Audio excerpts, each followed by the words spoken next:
Yang pertama, sesuai dengan tujuan kita melakukan pertemuan ini adalah tentang IHR. Saya kira saudara sudah tahu bahwa IHR itu kita tunda pelaksanaannya secara penuh pada tahun 2014.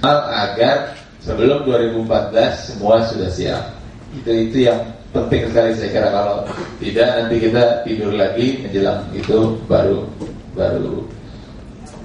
bekerja. Nah, untuk itu tentu harus ada 3 hal. Yang pertama di dalam lingkungan kantor kesehatan pelabuhan sendiri, yang kedua di dalam lingkungan bandara pelabuhan, dan yang ketiga hubungan dengan dinas kesehatan di lokasi di mana Anda bertugas. Jadi untuk yang 2 dan yang 3 ini walaupun mungkin sudah pernah dilakukan, saya minta agar dilakukan lagi sosialisasi. Bilang ini baru pulang dari Jakarta, nanti minggu depan ini kita undur, tapi sekarang kita mesti melakukan langkah-langkah ini. Jadi tolong saudara lakukan sosialisasi. Kalau dana nggak ada ya pertemuan atau bagaimana lah, saya kira nggak usah perlu pakai dana banget untuk bikin sosialisasi. Jadi supaya kalangan bandara, pelabuhan dan juga masyarakat kalangan kesehatan mengetahui langkah kita menjelang 2014 itu. Nah, itu yang saya harapkan bisa dilakukan, dan itulah keluaran utama dari pertemuan ini. Keluaran sampingan saya sudah bicara sama Pak Zafir kemarin. Kita cari istilah fake bahasa Indonesia. Ini di sini keluar, saya lihat di sambutan KKMD. Iya, Bro. KKMD kemarin yang saya sebut apa? Kekmain. Kekmain. Pokoknya kan kewaspadaan, kedaruratan kesehatan masyarakat. Nah, concern ini nggak tahu. Kalau sini disebut yang meresahkan dunia. Ya, mau KKMD, mau Kekmain.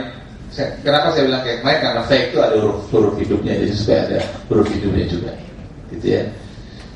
Nah, ini ada wartawan di belakang, dia mau nanya saya tentang penyakit corona itu kan. Nah, itu salah satu hal yang mesti kita waspadai juga. Salah satu contoh konkret di mana kemungkinan penyakit internasional masih terus terjadi, dan ini ada lagi yang baru terus-terusan juga terjadi. Jadi implementasi International Health Regulation itu merupakan tujuan utama yang harus kita selesaikan dalam tahun, dan harus ada roadmap yang jelas. Sebenarnya dari dulu juga ada roadmap 2012, tapi kalau tidak selesai makanya diteruskan ke 2014. Itu hal yang pertama. Hal yang kedua, saya berharap saudara-saudara terus meningkatkan pengetahuan. Nah, ini saya hubungkan dengan peresmian pelatihan karantina kesehatan yang kemarin itu ya. Jadi akan ada, ini salah satu contoh saja nih, contoh meningkatkan pengetahuan saja, akan ada teleconference dari Prancis ke peserta karantina kesehatan itu. Di sisi lain, beberapa hari yang lalu di dalam BBM grupnya pejabat Kementerian Kesehatan ada fotonya Pak Andi Muhadir sedang teleconference dengan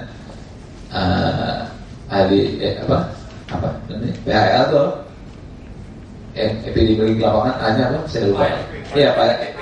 Iya A itu asisten epidemiologi lapangan. Jadi kita punya fasilitas di mana dari Jakarta kita bisa berhubungan dengan seluruh Indonesia sebenarnya. Nah, itu fasilitas itu agar dimanfaatkan. Saya malah bilang kalau mungkin dari Prancis itu ke Jakarta, dari Jakarta langsung disebarkan ke seluruh KKP. Itu salah satu contoh peningkatan pengetahuan. Tentu peningkatan pengetahuan juga bisa dilakukan dengan membaca, dengan buka internet. Saya sudah berkali-kali bilang kita punya internet, dimanfaatkan maksimal. Dan saya cukup senang teman-teman cukup menguasai apa yang ada, seperti contoh yang sekarang ini coronavirus. Segera antisipasi kalau ada informasi seperti itu. Saya sudah beberapa waktu tidak buka Simkespal, saya tidak tahu berapa aktifnya Simkespal itu untuk menyebarkan pengetahuan yang ada ini, tapi tolong itu terus ditingkatkan. Itu yang kedua. Nah, jadi secara konkret untuk yang jadi kalau yang pertama konkretnya rencana aksi semua tahu dan dilakukan, itu bicara konkret.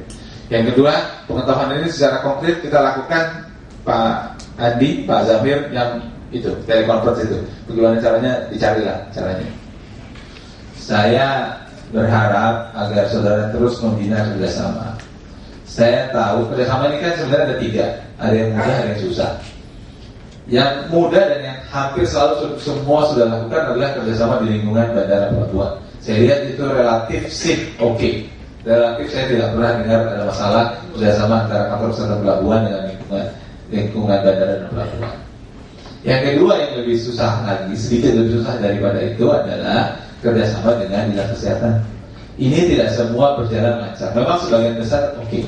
Tapi ada juga 1-2 laporan yang mengatakan ini belum berjalan dengan lancar. Jadi saya ingatkan saudara-saudara, semua UPT pusat yang ditempatkan di daerah harus bekerjasama dengan dinas kesehatan setempat.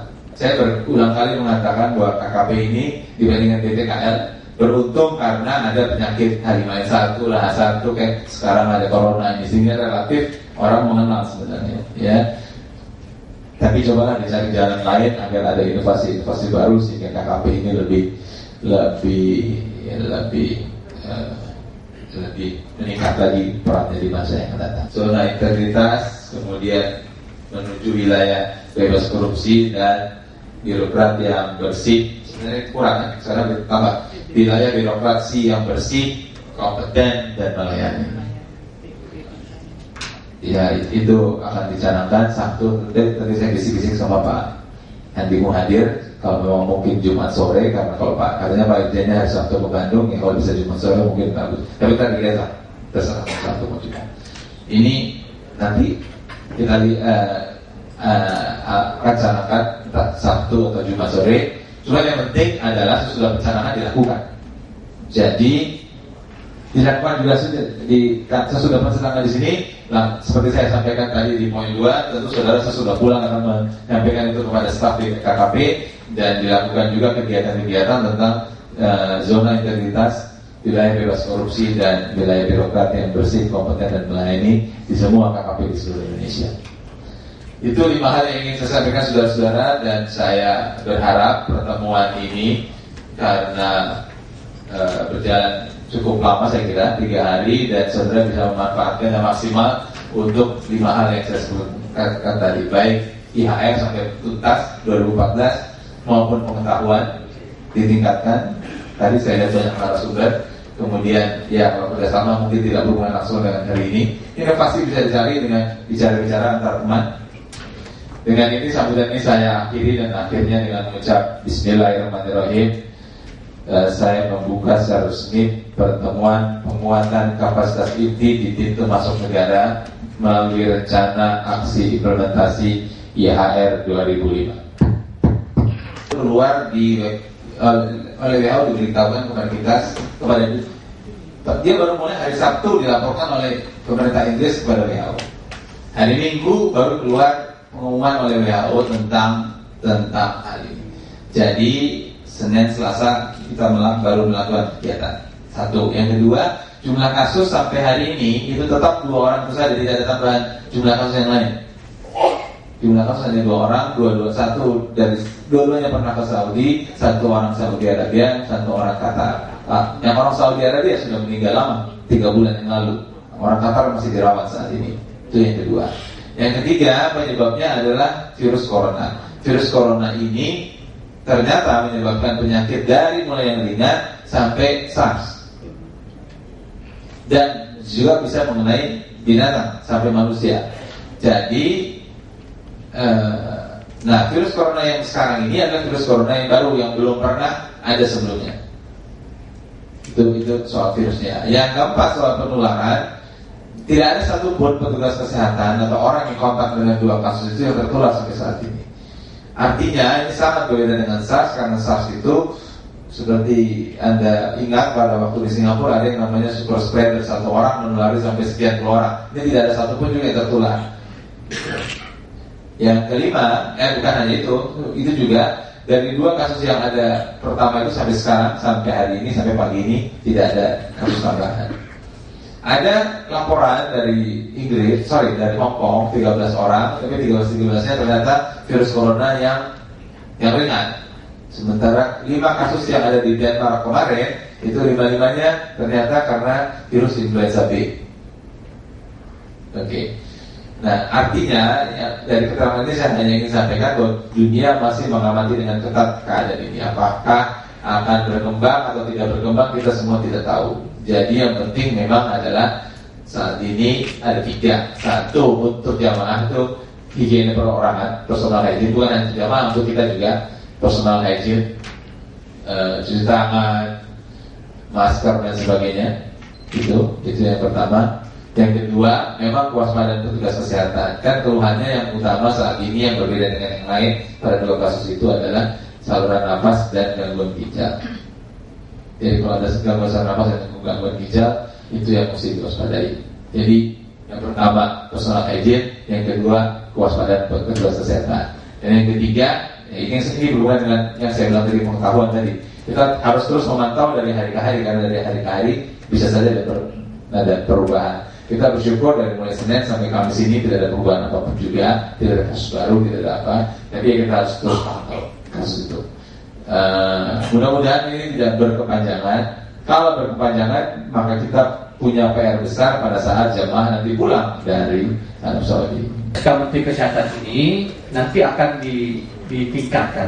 Ada kemungkinan Komnas IHR ini diperkuat dalam peraturan pemerintah, sehingga kedudukan Komnas atau Kepres, sehingga kedudukan Komnas IHR ini nanti paling tidak sama dengan Komnas Onosis yang sekarang ini sudah ada. Nah, dalam Komnas IHR ini akan mempermudah kita melakukan koordinasi segala hal-hal yang terkait dengan implementasi IHR, yang terkait dengan lintas sektor, itu akan dibantu dan difasilitasi oleh lintas terkait, sehingga tugas pokok dan fungsi kita akan lebih mudah dalam rangka peningkatan kapasiti untuk implementasi IHR. Manfaat variasi radioaktif di Indonesia sudah sangat maju, dan kita punya tiga reaktor riset dan riset instalasi nuklir yang ada di Batam. Maka kelihatannya perlu membuat undang-undang pada saat itu. Salah satu adalah memisahkan antara badan pengawas dengan badan promosi. System for Fit, ya, ini kita kembangkan awalnya dengan dukungan EU, pemerintah Eropa, dan sejarahnya begini. Pada saat Thailand itu dengan bantuan EU mengembangkan ARAS, yaitu ASEAN Rapid Alert System for Food and Feed, 10 negara. Dan waktu ditanya, saya datang waktu itu, bagaimana Indonesia mengikut, kita belum siap. Karena kenapa? Kalau kita ikut, permasalahan kita akan terbuka. Jadi masalah kita tentu itu merugikan kita kalau kita belum siap. Maka pada saat itu saya kontak dengan atasan kami, bagaimana nih Pak, konsekuensinya bahaya kalau kita masuk. Kenapa? Karena bisa dikatakan vaksin, obat itu dengan program kesehatan seperti 2 sisi mata uang yang tidak terpisahkan. Ada program pasti akan ada obat atau vaksin.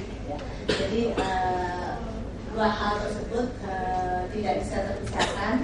Dengan adanya program vaksin maupun obat bisa digunakan. Jadi harus jalan selaras antara program maupun vaksin. Teknologi itu yang sangat besar. Kemampuan kita mendeteksi. Nah, yang kita lihat adalah kimianya ini. Kadang-kadang adalah sangat sulit. Kelihatannya bubuk biasa. Kelihatannya tidak ada apa-apa, tidak ada bau, tidak ada, kita lihat nanti.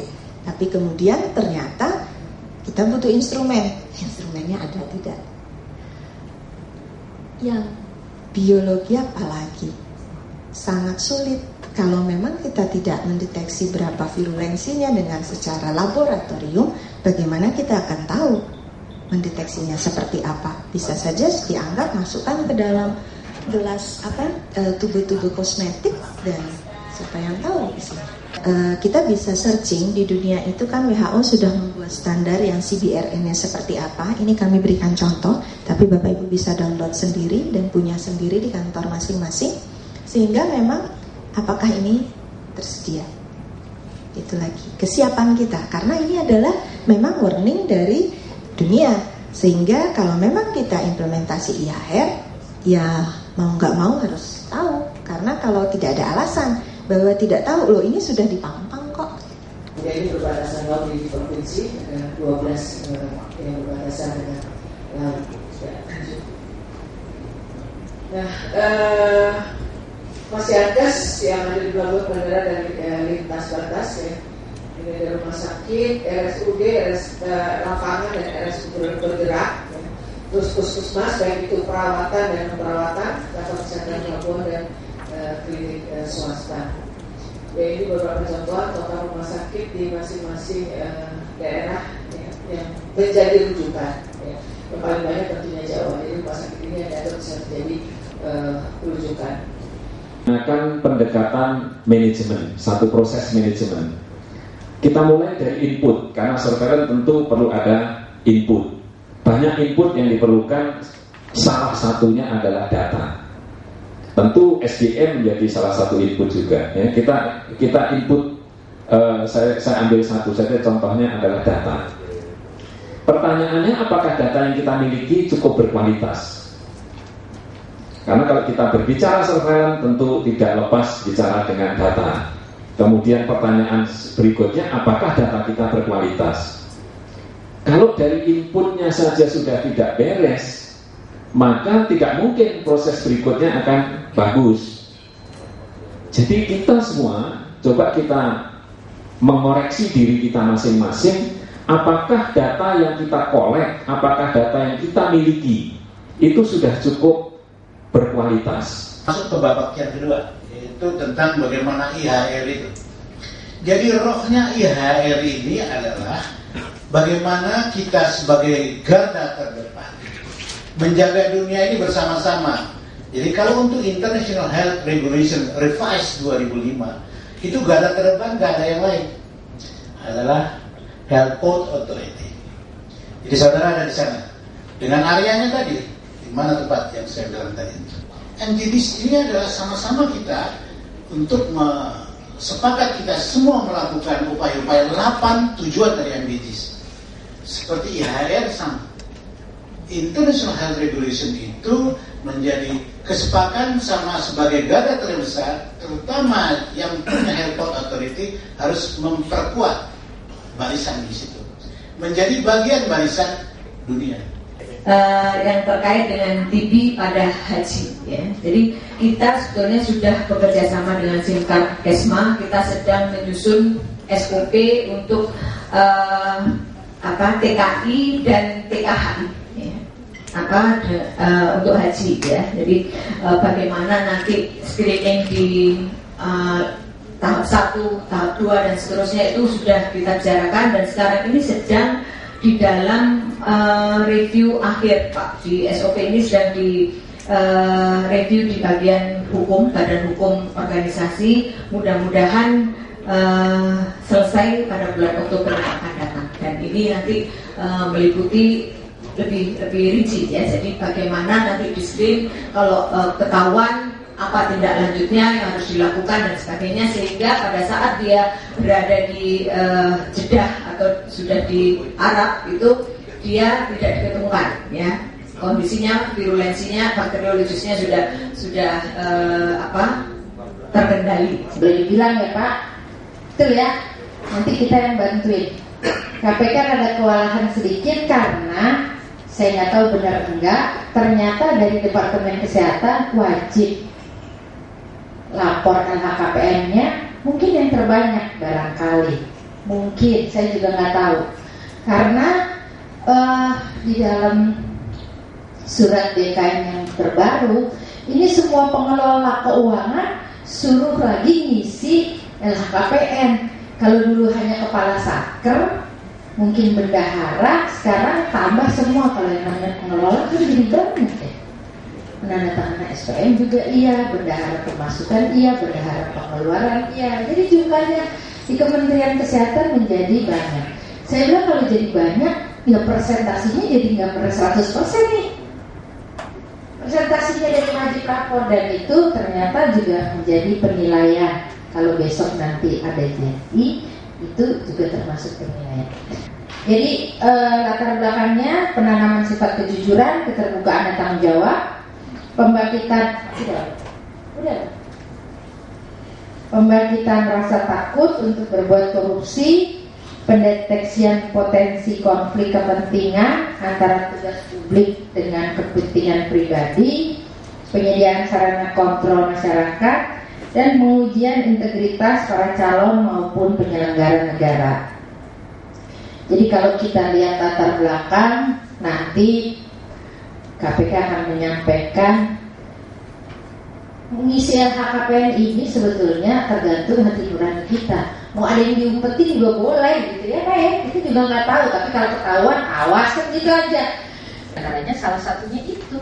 Karena nanti Bapak Ibu harus mengumumkan harta kekayaan Bapak Ibu. Setelah diperiksa, oh ternyata harta kekayaannya Mustikowati lebih besar lagi daripada harta kekayaan Pak Irjen. Nah, kamu kan 25M, M-nya M biar tapi harus diumumin gitu. Jadi orang tahu gitu ya. Oke, materi Impres 5 2004 apa sih isinya? Ini udah 2004 bayangin. Jadi kalau tadi 99 ada pasalnya. Di Impres 5 2004 saya juga serius melihat setelah saya diizin. Sebelumnya saya rasanya sih nggak pernah dapat sosialisasi juga.